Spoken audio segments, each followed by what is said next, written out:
Le Maroc alloue 4% de son PIB aux dépenses militaires.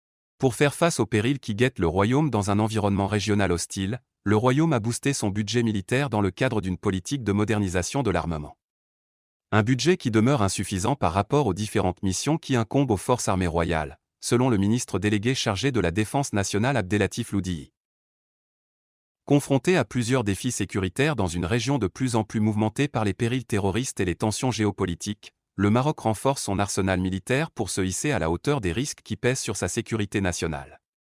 Le passage d'Abdelatif Loudihi, ministre délégué auprès du chef de gouvernement, chargé de l'administration de la défense nationale, à la Chambre des conseillers a été une occasion pour faire le point sur la politique militaire du royaume. Lors de la présentation du budget alloué à la défense, le ministre délégué a reconnu que les ressources allouées à la défense sont insuffisantes par rapport à l'ampleur des missions qu'accomplissent les forces armées royales. Absorbant 4% du produit intérieur brut, les dépenses militaires du Maroc demeurent modérées et réalistes, selon Abdelatif Loudihi, compte tenu des budgets des pays voisins tels que l'Algérie qui consacre plus de 10,3 milliards de dollars, 6% de son PIB, à son armée. Récemment, le Maroc a renforcé son armement pour moderniser son arsenal, à travers plusieurs contrats conclus avec les États-Unis, la Turquie, la France et Israël. Abdelatif Loudihi a expliqué, en réponse aux interrogations des conseillers, que le choix de l'armement se fait en fonction des priorités stratégiques, selon des critères bien définis. En effet, le Maroc a investi massivement dans l'achat des drones, en acquérant 5 drones espions Hermès 900 du fabricant israélien Elbit Systems, et plus récemment le Skylock drone de Rafael Advanced Defense System.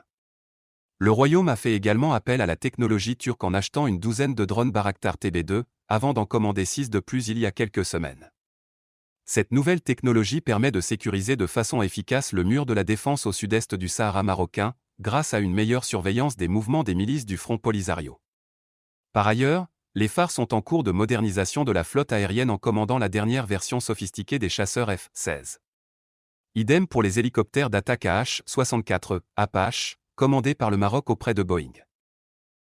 Concernant les contrats d'armement, Abdelatif Loudihi a souligné que le Maroc veille toujours, durant les négociations avec ses partenaires, à intégrer des clauses de formation des cadres militaires marocains dans tous les domaines relatifs aux armes achetées. Ceci étant, le royaume ambitionne également de devenir plus autonome dans l'entretien et dans la réparation du matériel militaire.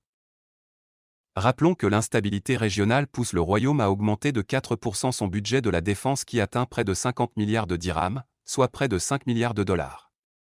Un renforcement des capacités des phares qui incite le voisin algérien à augmenter son budget de la défense à 9,5 milliards de dollars pour l'année à venir.